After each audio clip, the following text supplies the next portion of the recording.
नमस्कार, आप देखना शुरू कर चुके हैं बक्सर खबर डेली बुलेटिन में आपका स्वागत है। न्यूज़ बुलेटिन के स्पॉन्सर हैं आरके ज्वेलर्स, आकर्षक आभूषणों के विश्वसनीय विक्रेता, यमुना चौक, बक्सर। नजर डालते हैं बुलेटिन की प्रमुख सुर्खियों पर। पुलिस ने 3 हीरोइन तस्करों को किया गिरफ्तार। डुमरांव में निकाली गई भव्य तिरंगा यात्रा, शहीदों को दी गई श्रद्धांजलि। जाप नेता पप्पू यादव ने सरकार पर साधा निशाना, भाजपा को बताया दोषी। नई सरकार को लेकर राजनीतिक बवंडर जारी, बक्सर को नहीं मिली जगह। अमृत महोत्सव के तहत रामरेखा घाट पर चला स्वच्छता अभियान। ग्लोबल विजडम स्कूल में सम्मानित हुई सलोनी चतुर्वेदी। 9 दिवसीय राम कथा का आयोजन, संजय प्रभुदास कर रहे हैं प्रवचन। शहर से कम नहीं, गांव के 60 में निकाली गई तिरंगा यात्रा। खबरें विस्तार से के प्रायोजक हैं एलन सोली, पुरानी कचहरी के सामने, PP road, church market, Buxar. एक कपड़े की खरीद पर एक मुफ्त। कामधेनु नेक्स, नए जमाने की मजबूत सरिया।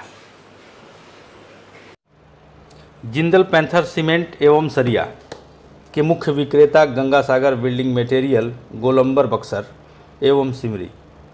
संपर्क करें नीचे दिए गए इन नंबरों पर। अब खबरों की चर्चा विस्तार से। एसपी नीरज कुमार सिंह के निर्देश पर बीते दिन मंगलवार को डीआईयू की टीम ने कुरान सराय इलाके से एक हेरोइन तस्कर को गिरफ्तार किया है। जैसा कि आपको बता दें, जिले में मादक पदार्थों की तस्करी करने का सिलसिला इन दिनों कुरान सराय, कृष्णा ब्रह्म, रघुनाथपुर, ब्रह्मपुर इलाके में जमकर चल रहा है। पुलिस ने इस सिलसिले में कार्रवाई करना प्रारंभ कर दिया है। बीते दिन मंगलवार को विजय यादव नाम का तस्कर गिरफ्तार किया गया। वह कुरान सराय थाना क्षेत्र के नावाडी गांव का रहने वाला है। पुलिस ने उसकी निशानदेही पर 2 और तस्करों को भी गिरफ्तार किया है। एक साथी की और तलाश है जो पुलिस की गिरफ्त से बच निकलने में सफल रहा है।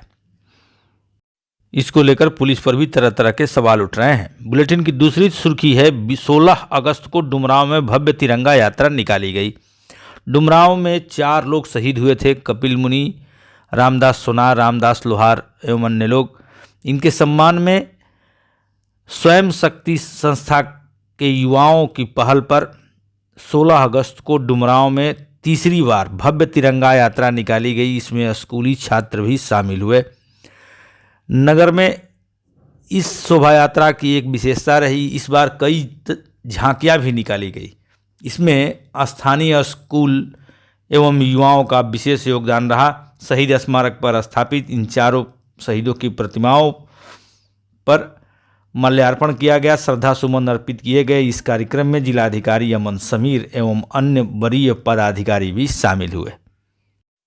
डुमरांव के इस शहीद स्मारक के कार्यक्रम की स्पेशल सेगमेंट हमने कल ही अपलोड की थी, जिसे आप देख सकते हैं। बुलेटिन की तीसरी सुर्खी है, सिंडिकेट से सटे बुधनपुरवा मोहल्ले में 6 अगस्त को पप्पू पटवा की हत्या हो गई थी। उनके परिजनों से मिलने जाप सुप्रीमो राजीव रंजन यादव उर्फ पप्पू यादव मंगलवार को उनके घर पहुंचे। परिजनों से मिल उन कुशलक्षेम जाना और राज्य सरकार पर निशाना साधा। हालांकि उन्होंने भाजपा को ही दोषी बताया। पहले चुगाई में एक बच्ची का किडनैपिंग हुआ है, मनोज केसरी जी की बेटी।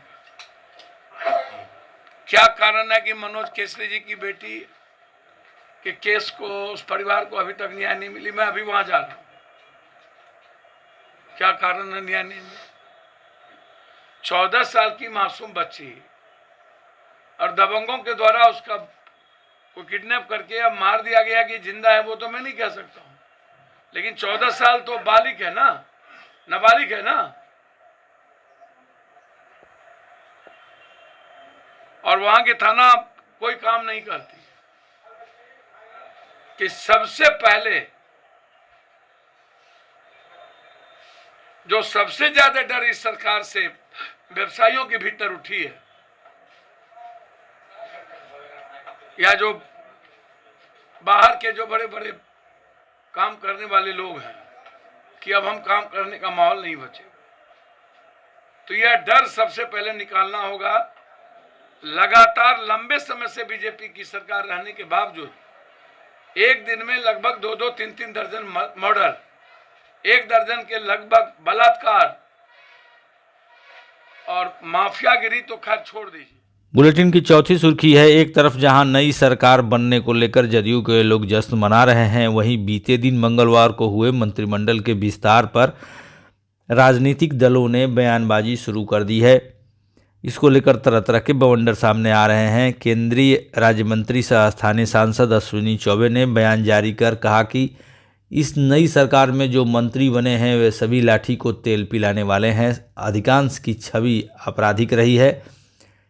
यह बात स्पष्ट हो गई है कि सरकार से लोग सुखी नहीं रहेंगे, क्योंकि आपराधिक छवि के लोग ही इसमें शामिल हैं।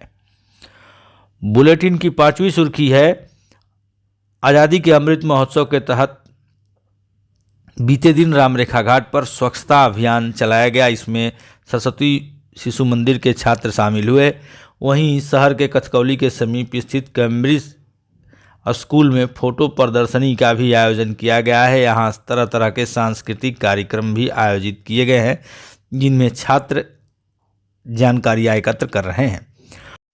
बुलेटिन की छठी सुर्खी है, इटाढ़ी रेलवे क्रॉसिंग के समीप नोखा मिल परिसर में स्थित ग्लोबल विजडम स्कूल में स्वतंत्रता दिवस के मौके पर बीपीएससी क्लियर करने वाली सलोनी चतुर्वेदी को सम्मानित किया गया। निदेशक प्रकाश पांडे, अमित पांडे, प्रधानाध्यापक निशा ने मिलकर स्वतंत्रता दिवस समारोह के दौरान बेहतर कार्यक्रम प्रस्तुत करने वाले होनहार छात्रों को सम्मानित भी किया गया। यह स्कूल इन दिनों अब बेहतर शिक्षण का माहौल कायम करने में सफल रहा है। बुलेटिन की सातवीं सुर्खी है, शहर में नगर परिषद कार्यालय के बगल में स्थित सहनाई पैलेस में 9 दिवसीय रामकथा का आयोजन किया गया है। 16 अगस्त को जलभरी के साथ यहां कथा प्रारंभ हुई है। दोपहर 2 बजे से अपराह्न 6 बजे तक यहां प्रतिदिन संजय प्रभुदास रामकथा कहेंगे। इसको लेकर नगरवासियों में काफ़ी उत्साह है। स्थानीय लोगों के प्रयास से यह कार्यक्रम सफल हुआ है। भाद्रपद महीने में इस तरह के आयोजन से श्रद्धालु भक्तों में उत्साह देखा जा रहा है। आप यहां रामकथा के दौरान चल रहे भजन की एक छोटी सी झलकी भी देख सकते हैं। अब चलते चलते बुलेटिन की 8वीं सुर्खी पर नजर डाल लेते हैं। यह नज़ारा है जिले के केसठ गांव का। यह एक छोटा सा प्रखंड भी है। अब शहर से गांव भी कम नहीं है। यहाँ 15 अगस्त को स्वतंत्रता दिवस के मौके पर स्थानीय लोगों ने मिलकर भव्य तिरंगा यात्रा निकाली। यह झांकी देखकर आप समझ गए होंगे गांव भी अब पीछे नहीं है। आज की बुलेटिन में बस इतना ही। आप देख रहे हैं बक्सर खबर। हमारे साथ अंत तक बने रहने के लिए आप सभी को धन्यवाद।